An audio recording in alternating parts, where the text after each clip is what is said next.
സുഹൃത്ത് ഇൻസ്റ്റാഗ്രാമിൽ അയച്ചു തന്നതാണ്. ഒരു യൂട്യൂബറാണ് അദ്ദേഹം, വിഷ്ണു എന്നാണ് പേര്.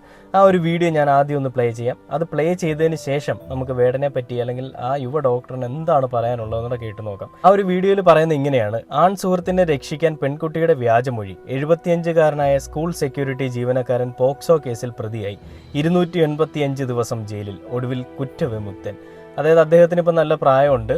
അദ്ദേഹം സ്കൂളിൽ സെക്യൂരിറ്റി ആയിട്ട് വർക്ക് ചെയ്യുന്ന സമയത്ത് ഒരു പെൺകുട്ടിയെ പീഡിപ്പിച്ച് അതിനെ ഗർഭിണിയാക്കി എന്നുള്ളൊരു കേസിൽ അദ്ദേഹത്തിനെ പിടിച്ചകത്തിട്ടു.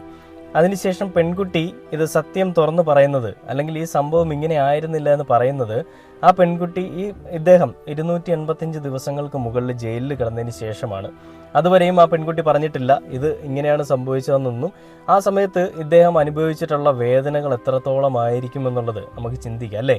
അപ്പോൾ അദ്ദേഹം അനുഭവിച്ച വേദനകളിൽ കൂടി അദ്ദേഹം കുറ്റവിമുക്തനാണ് അല്ലെങ്കിൽ തെറ്റ് ചെയ്തിട്ടില്ല എന്നുള്ളത് ഇപ്പം ന്യൂസ് പുറത്തു വിട്ടു. അത്